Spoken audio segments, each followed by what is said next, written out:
Directamente a la palabra. Se leía esta tarde en Mateo capítulo 24, el capítulo de la enseñanza escatológica o profética del Señor Jesús, capítulo que yo creo que deberíamos de leer, y lo digo en serio, como mínimo una vez a la semana.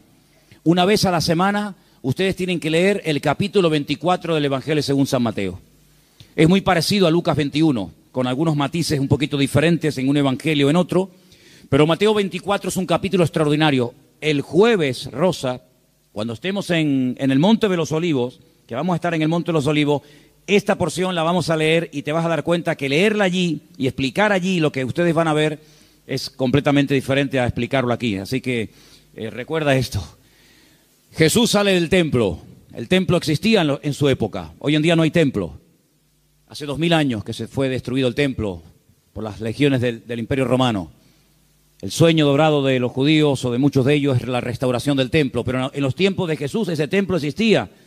Era el centro religioso de la época, era donde estaba la presencia del Señor, donde la gente iba a adorar, donde la gente iba a cantar al Señor, a llevar sus diezmos, sus ofrendas, a alabar al Señor.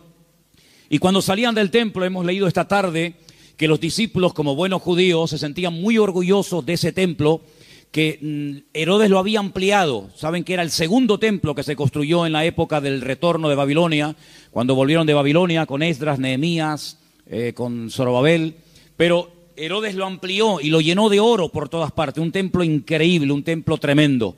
Los romanos se quedaron sorprendidos cuando lo vieron, dijeron, los judíos son poco tontos, construyen un templo tan grande y está vacío, no tiene ningún ídolo dentro. Es que Dios no es un muñeco que se pueda hacer de oro, de plata o de piedra, ¿verdad? Y cuando salían del templo, los discípulos le muestran al Señor las maravillas de ese templo, lo grande que era, lo enorme que era, lo hermoso que era. Y el Señor les da un golpe bajo. El Señor le dice, observarlo bien, mírenlo bien, porque en menos de una generación no quedará piedra sobre piedra de este templo.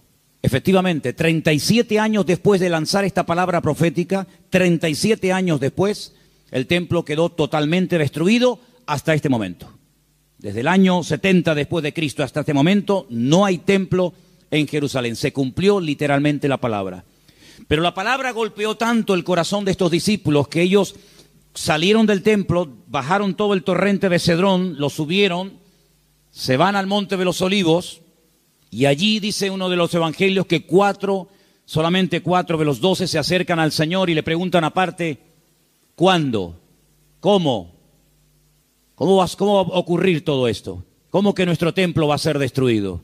¿Qué señal habrá? ¿A qué tenemos que observar? ¿Qué tenemos que fijarnos para saber que el tiempo se acerca? Entonces el Señor les da una enseñanza tremenda. Qué importante es preguntar, hermano, de verdad, ¿eh? Si no hubieran preguntado los discípulos al Señor, ¿qué señal habrá de tu venida y del fin del siglo? Nos hubiéramos perdido toda la enseñanza de Mateo 24.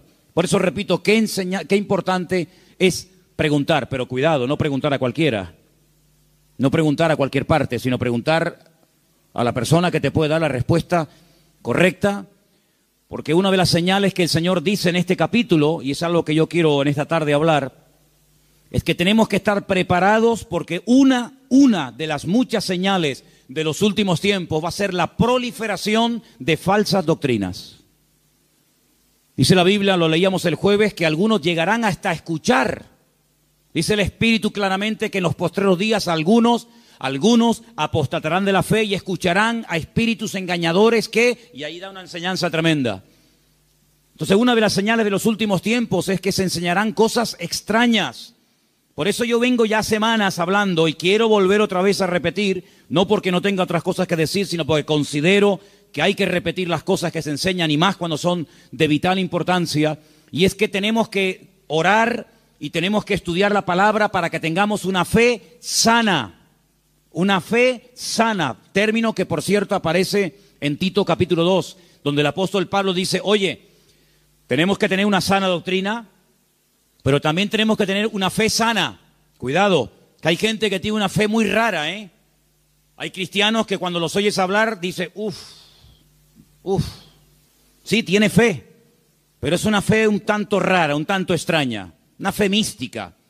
Yo puse unos ejemplos unas semanas atrás, no sé cuántos de ustedes lo recordarán, cuando algunos discípulos dijeron al Señor, Señor, no nos quisieron recibir. No nos han dado la bienvenida. ¿Tú quieres que oremos para que caiga fuego del cielo y lo destruya? Si dice, alto, ¿qué estáis diciendo? ¿Estáis locos? Tenían fe, pero cuidado, la fe no es para destruir, la fe no es para hacer daño, la fe no es para orar para que caiga fuego del cielo. Dice, ustedes no saben bajo qué espíritu, bajo qué influencia espiritual están ustedes hablando. Que no. El apóstol Pablo, ¿os acordáis? Le decía a Timoteo, la fe que ahora tienes es una fe no fingida, es una fe sincera. Explicaba este término en Italia, sincera, ¿no? O sea que cuando traían los bloques de mármol, los mármol de Carrara, y comenzaban a construir los templos, las catedrales y los edificios, algunos de esos bloques de mármol venían con imperfecciones, venían con agujeritos, y claro, se veía feo. Cuando es un bloque no, pero cuando son tantos, entonces los rellenaban con cera, y parecía como que no había ningún defecto, pero cuando daba el sol con fuerza contra aquellos bloques, se derretía la cera y se veía horrible. Decían, manden bloques sin cera, manden bloques sin cera, para que después cuando salga el sol no se quede esto de una forma tan fea y de tan mal aspecto, ¿no?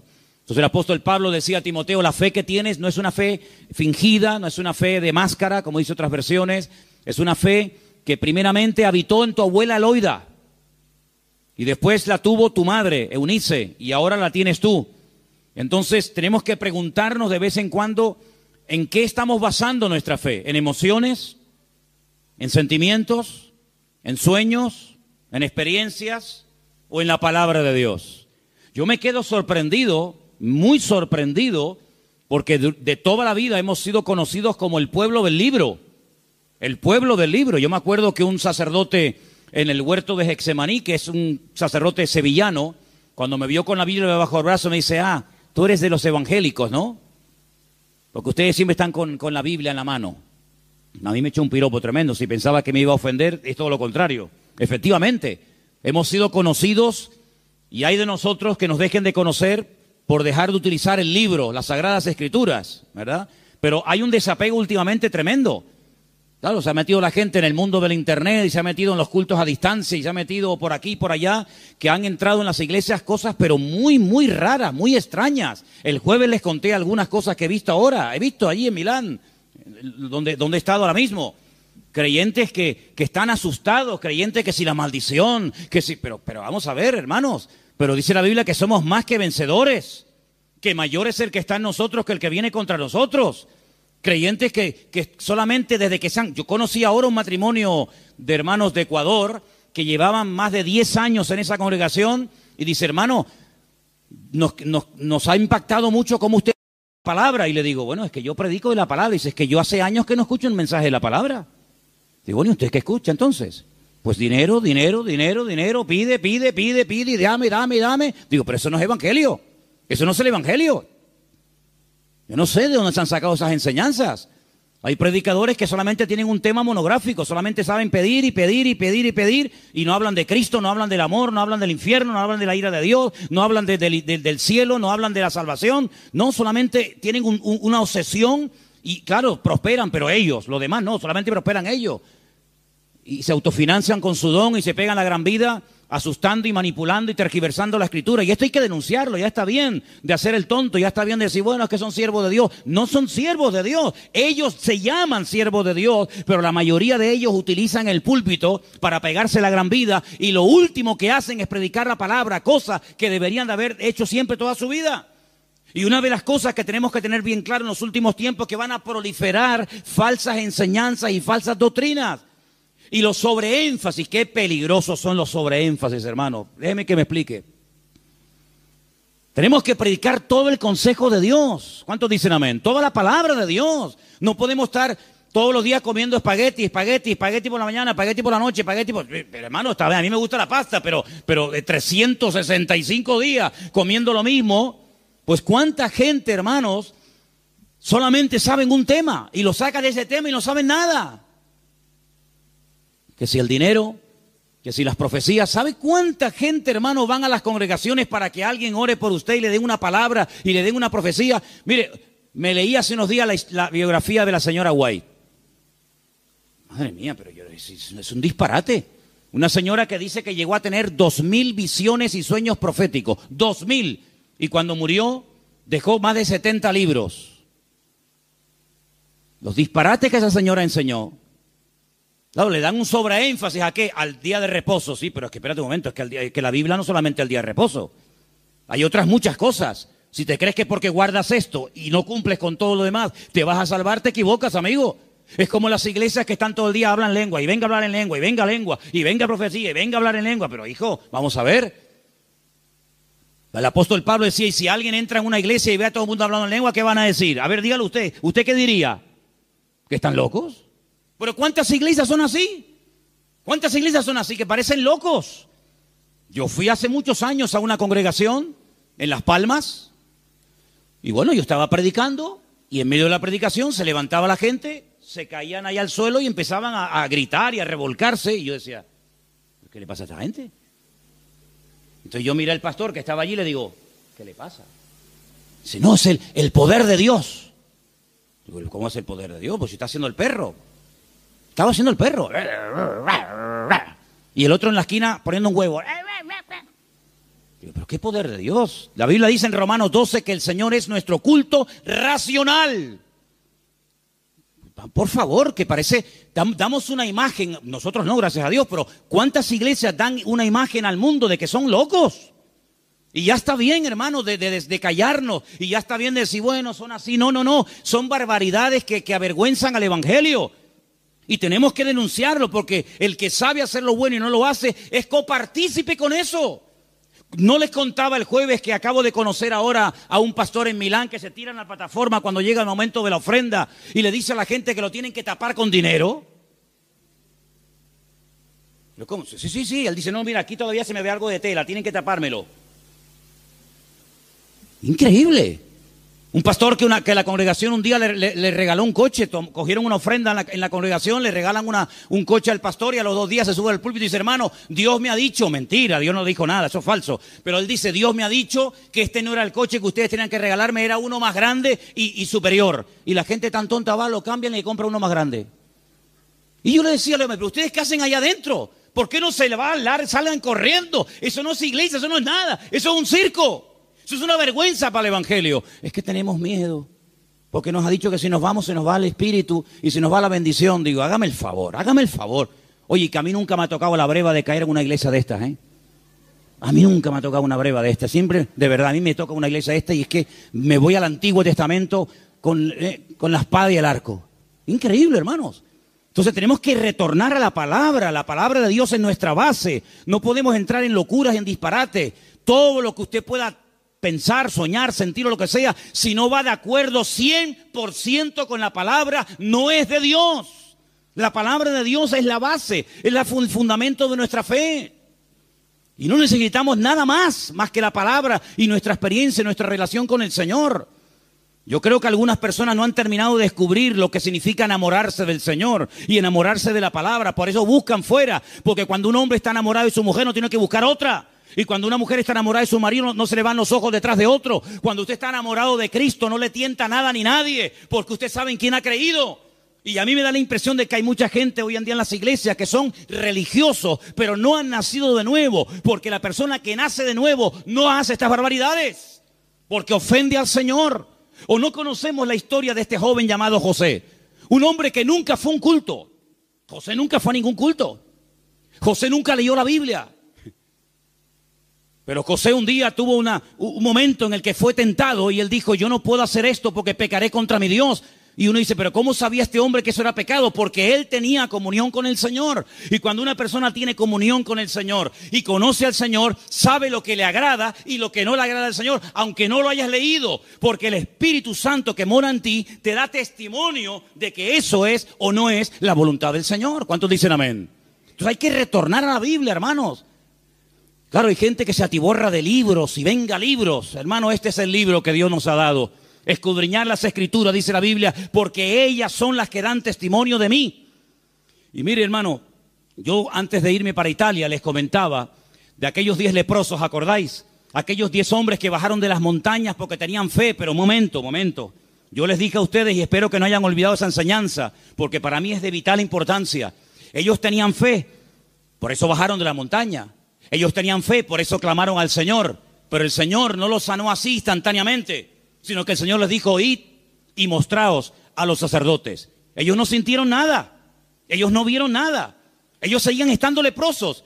Pero ellos en obediencia se ponen a caminar y mientras caminan, automáticamente se produjo el milagro. Por eso, ¿se acuerdan cuando yo les dije que fe más obediencia es igual a la bendición de Dios? Por eso hay gente que tiene fe, pero no crecen, no maduran, porque es una fe a veces extraña, envenenada, contaminada, porque han estado en tantos sitios que, permítame la expresión, tienen un potaje en la cabeza. Pero cuando usted conoce al Señor y a su palabra, y usted tiene una fe sana, bien encaminada en las cosas del Señor, usted sabe que la fe, si no tiene obras, y la fe si no obedece al Señor, no sirve de nada. ¿Cómo usted va a pretender con la fe que tiene viviendo en desorden, sin poner en práctica los mandamientos del Señor? Que Dios le bendiga. Primeramente tendrá que ponerse en orden para que el Señor pueda hacer maravillas en su vida. ¿Y cuántos creyentes en las iglesias son una cosa aquí y fuera son otra? Sí, tienen fe, pero el testimonio que dan es pésimo. Bendito sea la palabra cuando el Señor dice a través de la boca de Pablo, no me avergüenzo del Evangelio, porque es poder de Dios. Espero que el Evangelio no tenga que arrepentirse y no tenga que avergonzarse de la conducta que está llevando fuera. Porque aquí todos somos muy buenos, aquí todos levantamos las manos, o el que quiera, y aquí todos somos muy santos. Pero, ¿y por fuera? Porque a mí de qué me sirve que vengas aquí, gloria a Dios y aleluya, si luego en la calle eres un desorden y vives en pecado, estás viviendo en adulterio, estás viviendo en fornicación, tienes un mal testimonio en la familia. No, tienes que plantearte tu relación con Dios. ¿A qué vienes aquí? ¿A cambiar o a qué? ¿A fichar como en un trabajo? No, fui al culto. Sí, fui al culto porque te entró por aquí y te salió por ahí, porque no ha habido cambios en tu vida. Esta es una iglesia donde queremos que la gente venga, gloria a Dios, sí, pero que vengan a cambiar. Y que sepan que aquí no vamos a estar con tontería ni con experiencias extrasensoriales, sino que aquí te vamos a llevar a la palabra. Y la palabra te va a hablar y el Espíritu va a hablar a tu corazón. Y en cuanto veamos cosas extrañas que no son de Dios, pues te las tendremos que decir. Y claro, algunos esta cosa no lo entienden y dicen, no, es que aquí no hay amor. Bueno, si usted entiende el amor, que le vamos a decir lo que usted quiere oír, evidentemente aquí no lo va a encontrar. Aquí le vamos a decir lo que dice la palabra. Y los que estamos, los que vienen, se adaptan a lo que hay, y si no, pues que el Señor le bendiga y que le lleve a otra iglesia. Pero aquí no vamos a ceder ni un milímetro por agradar los oídos, por tener mucha gente, porque si tener mucha gente significa bajar el listón de la santidad de Dios, amigo, hasta ahí hemos llegado. La palabra dice que sin santidad nadie verá al Señor. Me da igual si es fulanito de tal, don fulano de tal. Sin santidad nadie verá al Señor. Es que yo canto, que me da igual. El diablo canta mejor que nosotros. Sin santidad nadie verá al Señor. ¿Qué es santidad? Vivir como Dios manda. Es que yo no quiero vivir como Dios manda. Pues a ver lo que haces. A ver lo que haces. Porque tarde o temprano te vas a sentir confrontado con la palabra. Claro, la carne siempre te va a decir que no pasa nada. ¿No se lo dijo Satanás a Eva? ¿Qué le dijo Satanás a Eva? ¿Por qué no comes? Y dice, porque Dios me ha dicho que si como muero. ¿Y qué le dijo Satanás? No, que eso no es así. Tú no vas a morir, come para que veas. Y le creyó al diablo.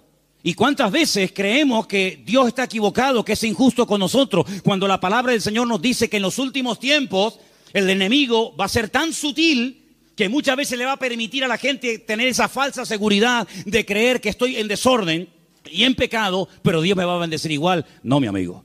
Las consecuencias, tarde o temprano, de una vida en desorden son terribles, porque la paga del pecado ha sido y es y será siempre la muerte. ¿Cuántos dicen amén? Hay tres cosas que tenemos que tener claro a estas alturas. Primero, ¿a qué nos ha llamado el Señor? ¿A qué nos ha llamado el Señor? ¿Tú sabes la tranquilidad que tú tienes en tu corazón cuando tú sabes a lo que te ha llamado y a lo que no te ha llamado el Señor? No tienes que estar imitando a nadie. No tienes que viajar por el mundo entero buscando el sistema, el método en Colombia, en Venezuela, en Cuba, en Puerto Rico, en Toronto. Yo no tengo que ir a ninguna parte. Lo que dice la Biblia, entra en tu aposento y tu Padre que te ve en lo secreto te recompensará en público. Claro, es más fácil coger un avión y irte a Corea, a ver lo que hacen los coreanos. Es mucho más fácil coger un avión y pagarte el pasaje como Jonás, que preferiría pagar el pasaje, ¿verdad? Y mantener la rebeldía que dar marcha atrás. Es mucho más fácil coger un avión y decir, a ver, una iglesia que esté creciendo mucho, a Nigeria, ahí nos vamos todos. Ahora a Pensacola, ahora a Toronto, ahora...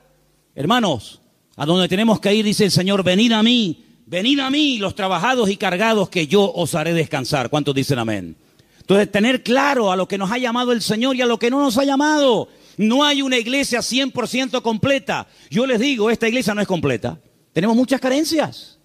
No somos una iglesia fuerte en misiones. No tenemos misioneros ahora mismo en el mundo. Tenemos un montón de carencias. Pero creemos que hay un área en la que el Señor nos puede utilizar. Pero hermanos, hay congregaciones que pretenden hacerlo todo. Lo entienden todo, lo saben todo. Y la Biblia nos enseña que somos un cuerpo y que nos necesitamos los unos de los otros. Y capaz que lo que el Señor nos ha dado, tal vez no lo tenga el hermano de la esquina, pero el hermano de la esquina seguro que Dios le ha dotado con algo que nos hace falta a nosotros. Y así nos complementamos y trabajamos en el mismo sentir, en un cuerpo en el Señor. ¿Cuántos dicen amén? Nuestra identidad, ay hermano, la identidad. Esto es algo que trae de cabeza a miles de personas. Porque la gente tiene que tener una identidad. Y si no la encuentran en la casa, la va a encontrar en el fútbol. Y si no, en cualquier otro lado. ¿Nuestra identidad? ¿De dónde viene nuestra identidad? Nuestra identidad viene de Cristo. Nuestra identidad viene del Señor. Yo no tengo que ponerme ahora todo el cuerpo lleno de tatuajes para sentirme, digamos, querido y respetado por un cierto sector de la sociedad. No. ¿Sabes qué? Yo he sido aceptado por Cristo tal y como soy, con mis defectos, con mis virtudes y con mis debilidades. ¿Cuántos dicen amén? Ahora, si usted tiene complejos, si usted no se termina de aceptar a sí mismo, pues usted no va a crecer y usted no va a madurar hasta que tú no le des gracias a Dios por el cuerpo que tienes y le digas gracias, Señor, porque tú me hiciste así, usted no va a poder disfrutar de la vida. Su identidad tiene que venir de la fuente. ¿Y cuál es la fuente de la que bebemos? Nuestro Señor Jesucristo. Eso nos ayuda a descubrir nuestras limitaciones. Eso nos ayuda a saber lo que tenemos y lo que no tenemos. ¿Han oído el pasaje del libro de los Hechos cuando dice la Biblia que a la hora de la oración subían Pedro y Juan al templo a orar y dice que había ahí un mendigo que les pidió limosna? Lo conocéis, ¿verdad? Conocido. ¿Qué le dijo Pedro al paralítico? No tengo. ¿Qué? Fíjate tú, un hombre que con la sombra sanaba a los enfermos. Un hombre que oró por muertos y los resucitó. Un hombre que caminó por encima de las aguas. Un hombre que un día fue a pescar, le abrió la boca al pez y sacó una moneda dentro. ¿Te imaginas que nos pase eso a nosotros? Un hombre que vio milagros del Señor y dice, no tengo ni plata ni oro. ¿Tú te imaginas que ese hombre fuera un predicador hoy en día? ¿Sería multimillonario? Si muchos son unos mequetrefes que no saben ni hablar en público y viven a cuerpo de rey, tú imagínate un predicador hoy en día que tuviera el currículum que tenía Pedro. Sería algo increíble. Pedro dijo, no tengo ni plata ni oro, pero tengo algo que ni con todo el oro del mundo puedes comprar. Y le dijo al hombre con toda la autoridad, porque sabía lo que tenía. Porque cuando uno sabe lo que tiene, se mueve con autoridad. Y cuando no sabes que tienes eso, pues mejor estate quieto. En el nombre de Jesucristo, levántate y camina. Y el Señor hizo un milagro tremendo. Entonces las iglesias, los creyentes hoy en día, tenemos que saber a lo que Dios nos ha llamado. Tenemos que saber lo que tenemos y lo que no tenemos. Y darle gracias al Señor, porque Dios con nosotros ha sido tremendamente fiel. Y a unos le da 30, a otros le da 60, a otros le da 100. Y cada uno tiene que saber moverse en el área donde Dios lo ha puesto. ¿Cuántos dicen amén? Pero no escondas, como decía Pierre hace un rato, no escondas el talento bajo tierra. Porque hay gente que a lo mejor tiene un talento pero no lo usan. Y yo conozco muchos creyentes que no están usando lo que Dios les ha dado. No lo están usando. Están más preocupados en conseguir un buen trabajo que en servir a Dios. Están más preocupados en pagar lo que deben que decir, Señor, yo todavía no sé el don que tengo. Si yo me pusiera a preguntarle a muchos creyentes hoy en día, ¿cuál es el don que Dios le dio a usted? ¿Cuál es el don que Dios le dio a usted? Muchos dirían, no lo sé. Y llevan toda la vida en la iglesia. Entonces, en estos años, ¿qué has hecho? Porque si no sabes a lo que Dios te ha llamado, si no sabes cuál es el don que tienes, la pregunta es, ¿usted qué ha hecho en los 10 años que lleva en el culto? ¿Qué es lo que usted ha hecho? Queridos hermanos, es el tiempo de que le preguntemos honestamente al Señor, y está el año a punto de terminar, Señor, ¿en qué área tú quieres utilizar mi vida?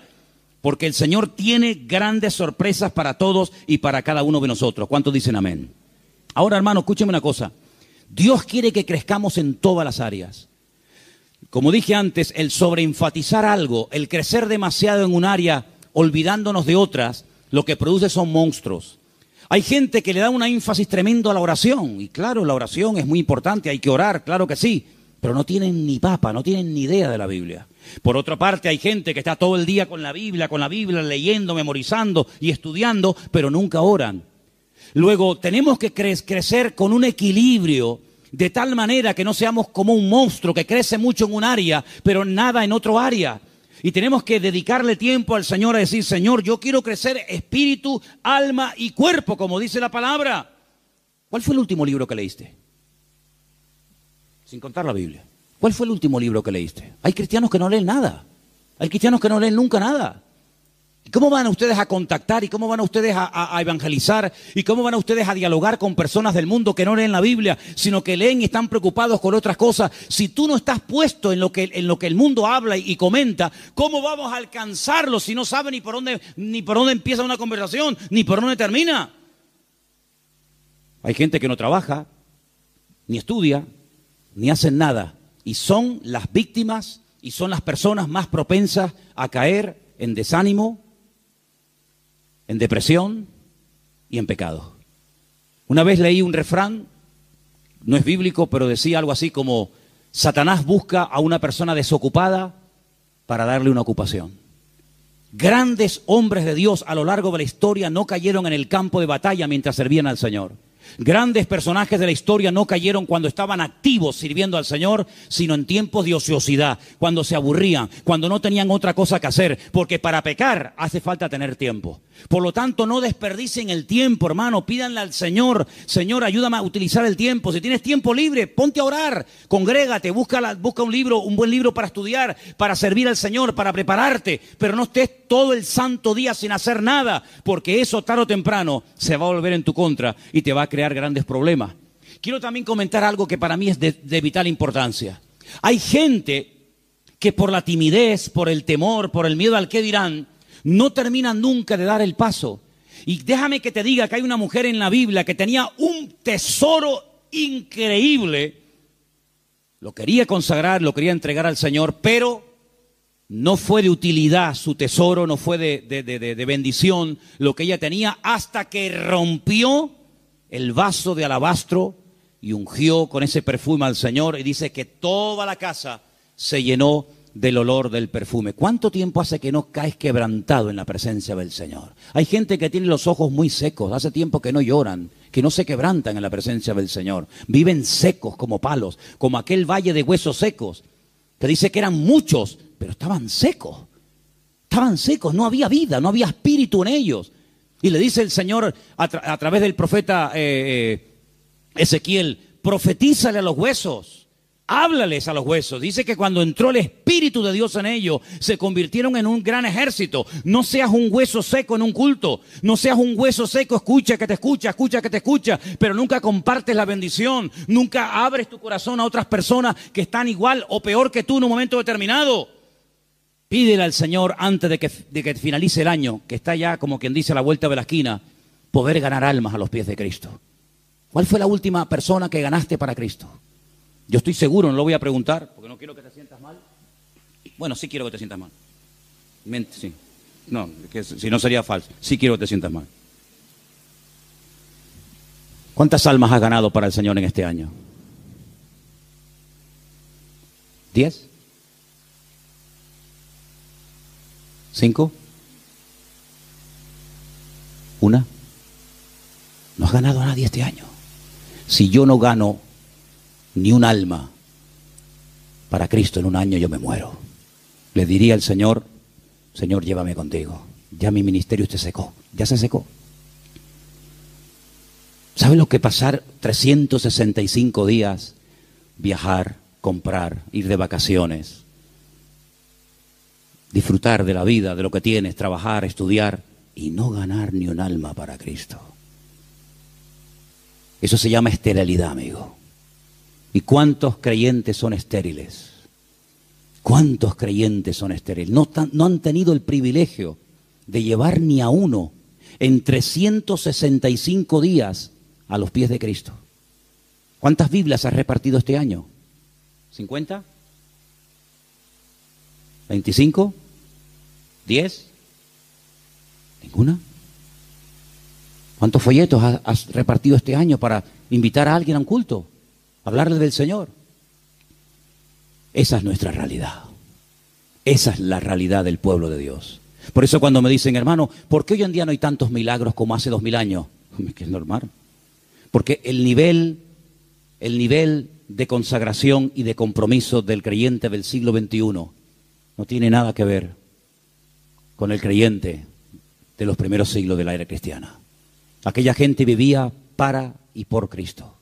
Estaban obsesionados con el Señor. Hoy en día es muy, muy, muy difícil encontrar a uno en una iglesia que tenga las ideas claras, que dedique tiempo a la semana, 1 hora a la semana, un par de horas a la semana, para decir, ahora no voy a trabajar, no voy a ni móviles, ni internet, ni nada, sino voy a salir a la calle a ver si el Señor me pone a alguien en el camino, voy a evangelizar a un chico en el parque, a una señora que esté por ahí caminando. Es muy difícil encontrar a jóvenes, incluso hoy en día, obsesionados por Cristo. Yo le decía hace poco a un pastor, en mi época, cuando yo me convertí al Señor, todos los jóvenes en mi iglesia solamente queríamos una cosa, ir a la escuela bíblica, prepararnos y servir al Señor. Esa era la obsesión. Llegamos a ser hasta criticados. Algunos de la congregación decían, pero ¿ahora qué pasa? ¿Que todo el mundo se quiere ir al seminario y prepararse para servir al Señor? Hasta recibimos crítica en aquellos tiempos. Y en aquellos años surgieron un montón de pastores que hasta el día de hoy, son los que están. Pero pastores que ya tenemos 50 y pico años largos, porque te hablo hace ya 30 y tantos años atrás. Bueno, pues 35 años han pasado desde que yo estoy sirviendo al Señor y yo no he visto que ese deseo de servir al Señor a tiempo completo, como misionero, como pastor, como evangelista, como lo que sea, se ha ido diluyendo, se ha ido perdiendo.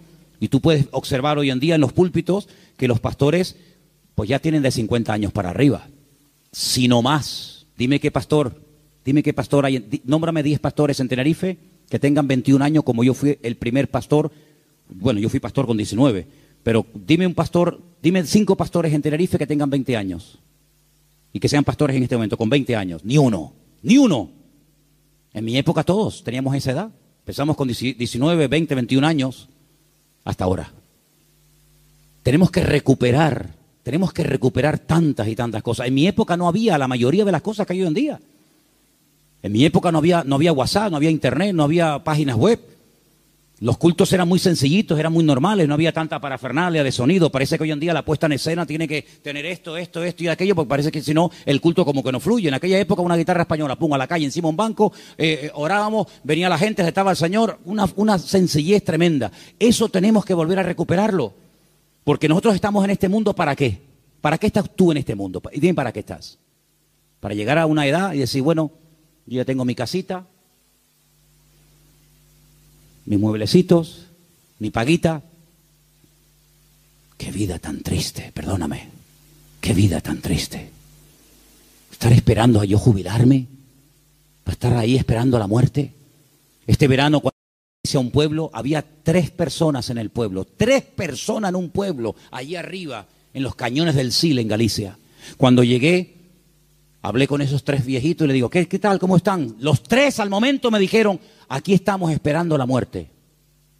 Digo, ostras. Yo déjame dar un paso atrás, no sea que me pase a mí algo también. Dice, los jóvenes se han ido todos. Los jóvenes del pueblo se fueron. Y aquí estamos esperando a la muerte. Digo, madre mía, pero qué futuro de vida.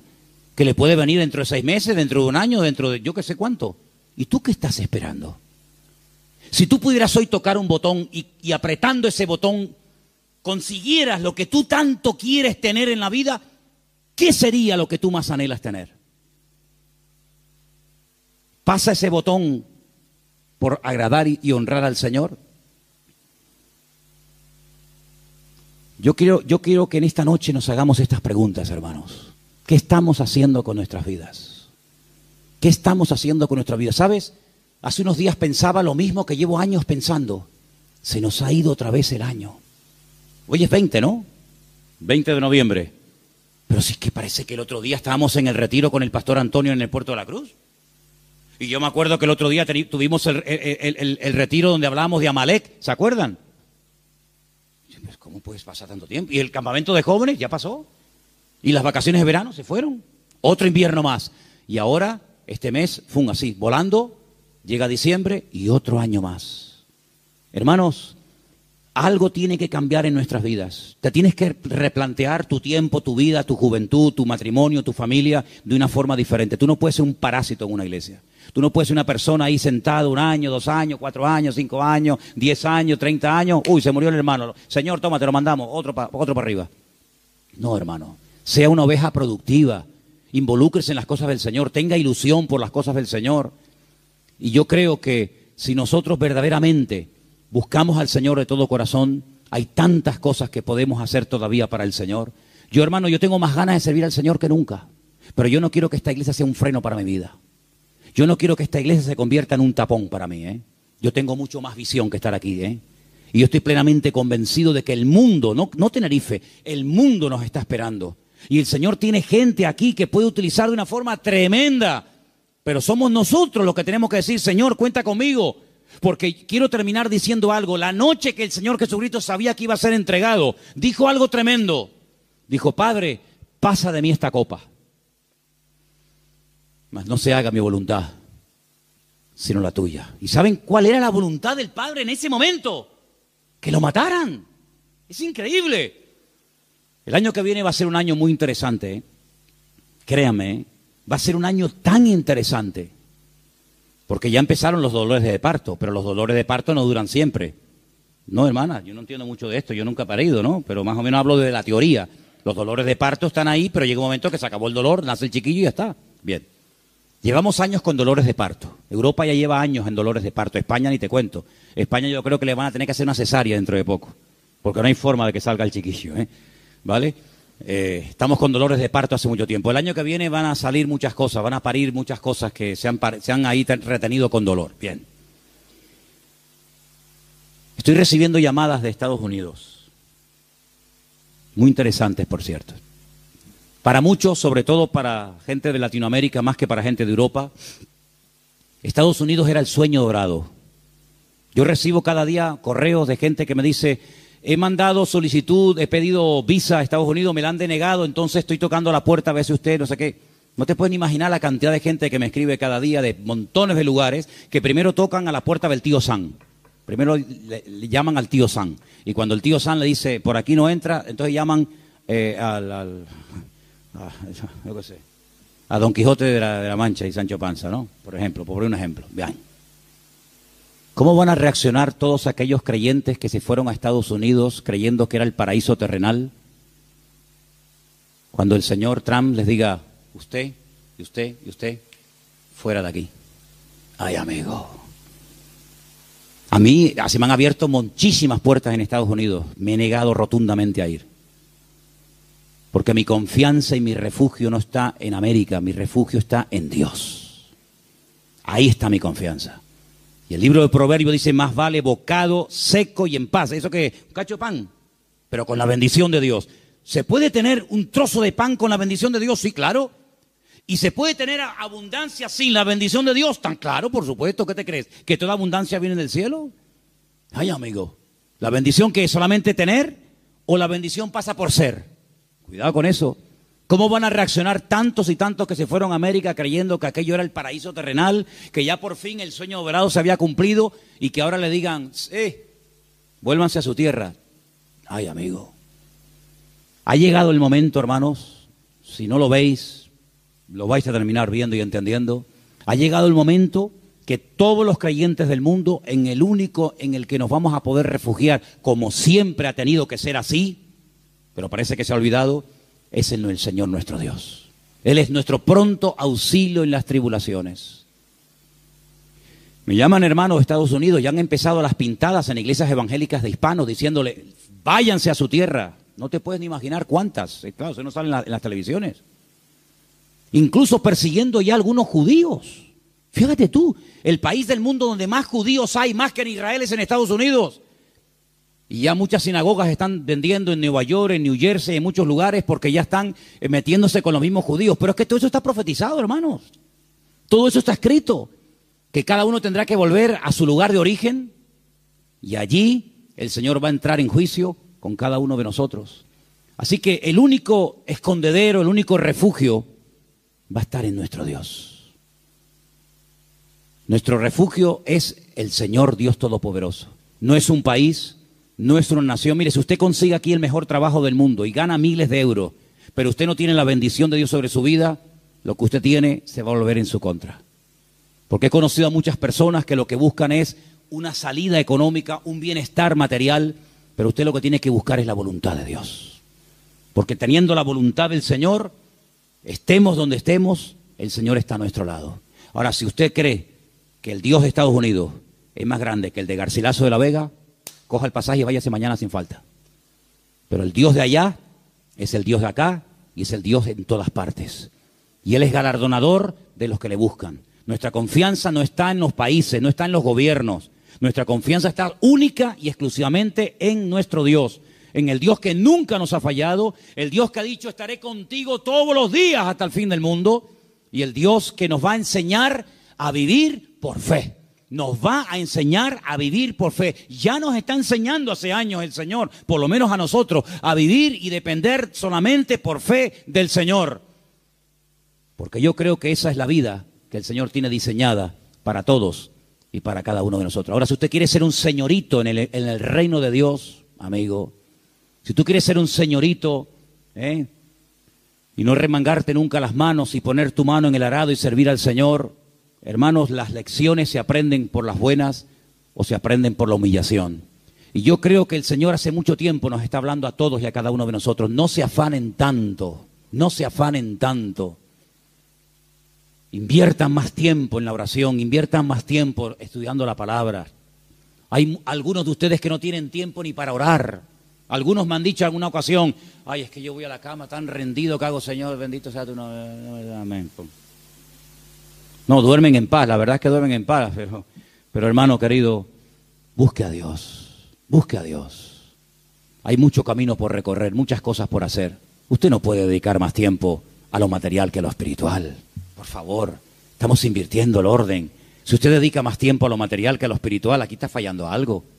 Yo creo que el Señor nos está llevando a un punto, y el año que viene va a ser un año muy, muy importante en la historia de la iglesia, en todas partes del mundo, y el Señor nos está llevando a un compromiso, a una entrega, a una seriedad. Muchos no aguantarán la prueba, yo también se lo digo de paso, hay algunos que están aquí que el año que viene no podrán estar más.